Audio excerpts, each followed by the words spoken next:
Well, good afternoon, West Ham fans. Russ on the West Ham Network. Hope you're safe and well. Julian Lopetegui has just finished his press conference ahead of the game against Leicester City tomorrow night, 8:15 kickoff in the UK.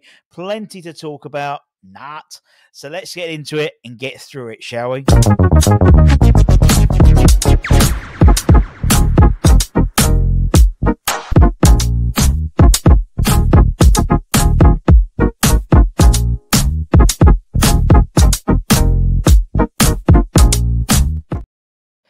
Team news, that's what we want. Team news, that's all we're really bothered about, aren't we? And obviously fallout from the Arsenal game. Some of the questions, very, very short, as always.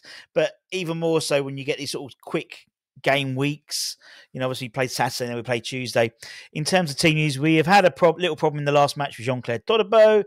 So we need to see how he is. So I'll be surprised, personally, if you see Todibo start tomorrow. I think it's more likely to be Mavropanos to come in. We'll talk about some of the other players. But that was the only real concern. There was questions about Fullkrug, which we'll talk about in a minute. Looking ahead in terms of a reaction from Saturday, he goes, we are focused on the next challenge and getting ready for Leicester. I prefer to talk about tomorrow than the last match. That's because that's in the past now. Fair play. It is in the past now. We were disappointed with the last match, but we're putting our focus on tomorrow. And I just want to apologise. If anyone takes offence of me going focus, and for sure, it's not meant to take in a defensive way at all. It's just a bit of fun. You know, people take the mickey out of me for saying apparently. So that's all. So we will be keeping the focus and the for sure monitor. Just letting you guys know. But I wanted to apologise because there was some comments. I just wanted to apologise if that's the case. Obviously, we turn to tomorrow. Ruud van Nistelrooy, it's always us when we get like a new manager for the opposition. But asked about Leicester and Ruud, I think Ruud van Nistelrooy is a very good manager. He has shown that before and he has done well in the Premier League. The next challenge is going to be very tough and demanding, and it's always hard when a new manager arrives. They also have good players in terms of Leicester, and I'm sure we need to show our best version to compete there. And we do. I was on the final whistle yesterday. Jack, you might remember from the channel, when obviously Leicester were in the Premier League. He was very much, you know, the live chat was very buoyant by the whole Ruud van Nistelrooy appointment. And I was a bit jealous about it, to be honest, because I thought we might have missed a trick there with Ruud. But we'll wait and see. We do welcome back a couple of players as well, or at least one player, which we'll talk about in a tick. In terms of the new manager bounce, you want to compete there because I know it's going to be a tough environment. And it will be. Leicester, you know, it's to say, always night games always good, but Leicester crowd's always good as well. With a new manager bounce, they're going to be excited. And so the only thing I was saying to Jack yesterday was the fact is because they've only had, like, he said, 2 training sessions probably. I don't know how much influence you can get, but it's about, you know, they just want to get a good vibe. You know, they've been a bit like us at the moment, sort of kicking the tyres a little bit and a bit near. And you sort of need that sort of bounce to try and get people moving and get people excited to play football again. And that's what we need to counteract tomorrow. We need to come out the traps. We need to do basically what Arsenal did to us on Saturday. You know, we were pretty buoyant from the Newcastle game. You know, as always, under the light shows. Doesn't matter what you think about them. I love them. You know, the fireworks, we had the DJ. It was really, you know, the crowd were going for it. You know, they had the tifos and all the flags, and it was good. But then Arsenal came out and just walloped us like a sledgehammer and completely flattened it. And, you know, you can, for me, people talk about, you know, the atmosphere and stuff like that.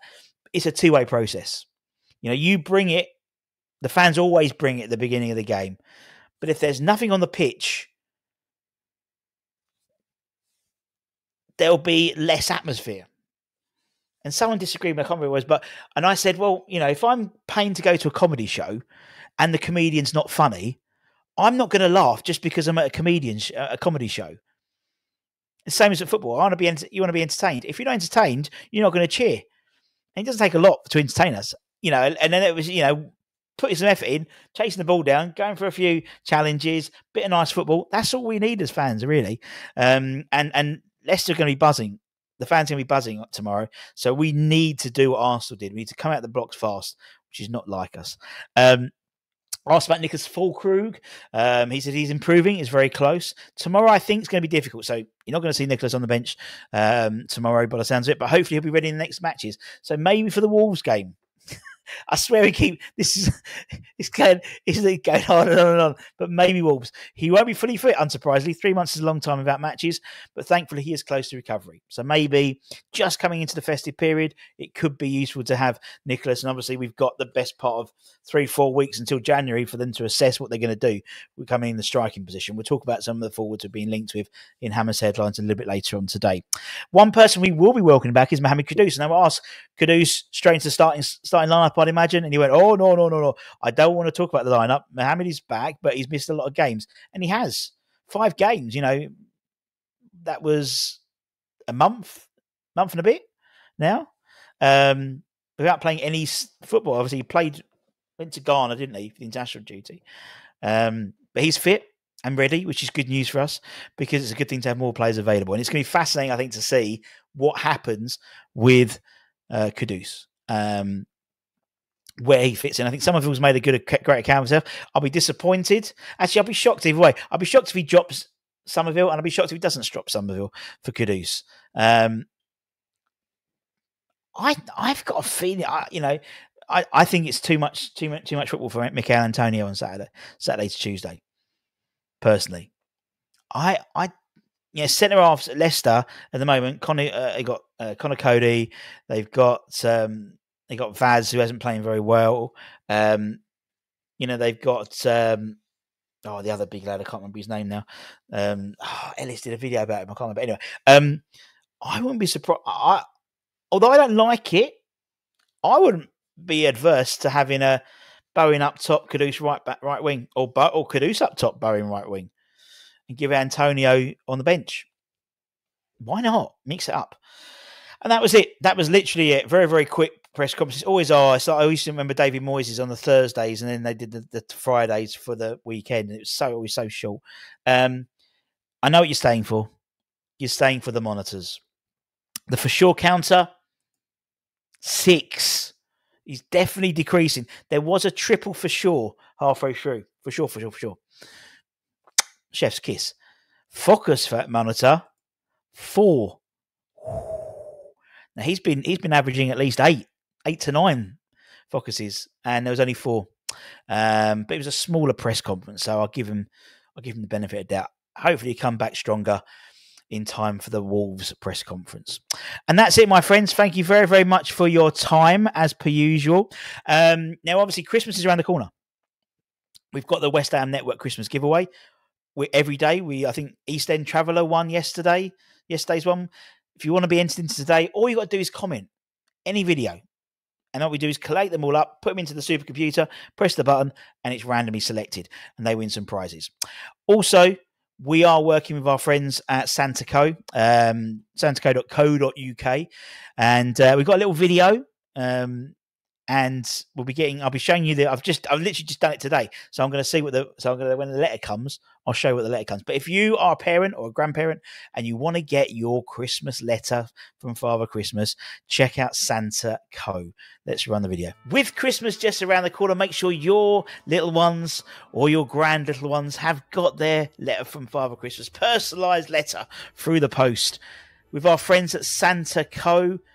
Very easy, intuitive website, lets you put in your specific details for your little ones and get a personalised letter sent out by the big man. So this is how it works. You enter your child's name into the software, whether they're male, female, whether they've got any siblings, their siblings' names, what they've achieved over that year, whether they've been misbehaving. You can put that information in. There's these clear examples. Names of any friends, any notable experiences in the past year where Santa's going to be visiting on Christmas Eve, any lessons they want to learn, be careful what you wish for. And then it goes and writes the letter, all personalised to those information points you put in. So you'll see stuff like the 26,000 subscribers. You've got things like the Open Conference win, the fact I've been eating a pizza, be careful what I wish for, my holiday to Dubai. All those things have been entered in to help personalise the letter to the young one. And once you're happy with that, you can obviously edit that. You can make your own adjustments to that letter before you hit proceed. But once you're happy with that, you press ready to go. You put in your bank details, and it'll be sent out by Royal Mail very, very, very quickly. You can pay for 1 day or 3 day. So really easy to do. That's santaco.co.uk. Get involved and make sure your little ones have a Christmas to remember.